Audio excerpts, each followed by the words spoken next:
Hi, నా చిన్నప్పుడు celebrity అన్న పదాన్ని చాలా అరుదుగా వినేవాళ్ళం. కానీ ఇప్పుడు ఎవరి నోటంట విన్నా అదే పదం, సెలబ్రిటీ సెలబ్రిటీ సెలబ్రిటీ. మీకు గుర్తుందా, ఏదైనా ఒక రంగంలో విశేషమైన కృషి చేసి తర్వాత సంవత్సరాల తరబడి ఆ కృషి కూడా చేసి ఎంతో పేరు సంపాదిస్తే వాళ్ళని సెలబ్రిటీ అనేవాళ్ళు. ఇప్పుడు అలా కాదు. టీవీలో 2 యాంకరింగ్ ప్రోగ్రాంలు చేస్తే సెలబ్రిటీ, తర్వాత పత్రికలో ఒక చిన్న కథ రాసిన అమ్మడు కూడా సెలబ్రిటీ, అలాగే సినిమాలో 1.5 పాట పాడినవాడు సెలబ్రిటీ. అలాంటి సెలబ్రిటీలకి స్టేజ్ మీద సన్మానం చేస్తే ఇదిగో ఇలా ఉంటుంది. ముందుగా మేము ఆహ్వానిస్తున్న celebrity news reader Suttilakshmi. Suttilakshmi ఉల్ఫా టీవీ ప్రేక్షకులందరికీ సుపరిచితురాలు.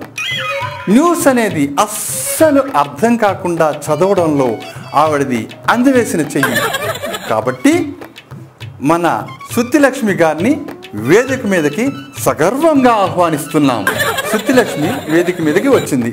ఆవిడకి ఒక దండ, తర్వాత శాలువ, ఆవిడ నమస్కారం.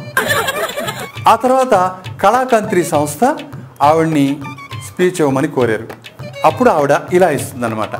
సభకి నా నమస్కారం. నాకు టీవీలో న్యూస్ స్క్రోలింగ్ వేస్తే ఇలాగ తలకాయ ఇలా అటు ఇటు కళ్ళు అటు ఇటు తిప్పి చూస్తూ చదవడం అలవాటు. ఇక్కడ ఆ అరేంజ్మెంట్ లేదు కాబట్టి నాకు చచ్చేంత చావుగా ఉంది. నేను 2 నెలల నుంచి న్యూస్ చదువుతున్నాను టీవీలో, కానీ ఇంత త్వరగా నేను సెలబ్రిటీ అవుతానని అనుకోలేదు. వీళ్ళు పైగా సన్మానం కూడా చేసేస్తున్నారు. నాకు చచ్చేంత సిగ్గుగా ఉంది. చిన్నప్పటి నుంచి నాకు నత్తి ఉంది. నా స్నేహితులందరూ గేలి చేసేవారు అన్నమాట. అప్పుడు నాకు నా సత్తా నిరూపించుకోవాలని అనిపించి స్కూల్ మ్యాగజైన్లో, అప్పుడు నేను 7th క్లాస్ చదువుతున్నాను, ఒక స్కూల్ మ్యాగజైన్లో ఒక గేయము రాశాను, పద్యము. ఆ గేయము ఇలాగుంటుంది. చిన్ని పిచ్చికమ్మ నాన్న కొట్టాడా, అడవికి వెళ్ళావా, దుంప తెచ్చావా, వాక్మని కక్కావా.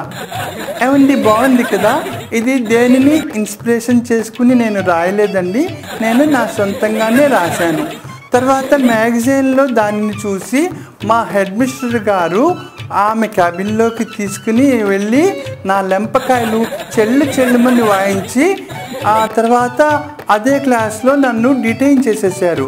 అప్పుడు నిజంగానే నాకు అనిపించింది నేను ఎందుకు పనికిరానేమో అనేసి. అలాగా రోజులు చాలా భారంగా గడుస్తూ ఉన్నాయి. నేను డిగ్రీ పాస్ అయిన తర్వాత నేను ఇంటర్వ్యూలకి వెళ్తే సెలెక్ట్ కాలేదు. నాకున్న నత్తి వల్ల మా అమ్మ నాన్న కూడా చాలా బెంగ పడిపోయారు, ఇది ఎందుకన్నా పనికి వస్తుందా అనేసి. అప్పుడు దేవుడిలాగా మా బంధువులు ఒక ఆయన మా ఇంటికి వచ్చి నా ప్రాబ్లం గురించి తెలుసుకుని గట్టిగా రాజనాలలాగా, పాత విలన్ రాజనాలలాగా నవ్వేసి, నీదేమీ ప్రాబ్లం కాదమ్మా, నీకు నత్తి ఉంటే ఏమీ పర్వాలేదు, నువ్వు న్యూస్ రీడర్గా చెయ్యొచ్చు, ఉల్ఫా టీవీ ఛానల్ వాళ్ళు నీలాంటి వాళ్ళని చాలామందిని ఎంకరేజ్ చేస్తారు అని చెప్పి నా భుజం తట్టారనమాట. అప్పుడు నేను ఉల్ఫా టీవీ ఛానల్కి వెళ్ళడము, న్యూస్ రీడర్గా సెలెక్ట్ అయిపోవడము అయిపోయిందనమాట. నేను న్యూస్ చదువుతుంటే అర్థం కాదని గిట్టని వాళ్ళు చాలామంది అంటారు. అదంతా కుళ్ళుతో అంటారనమాట. నిజానికైతే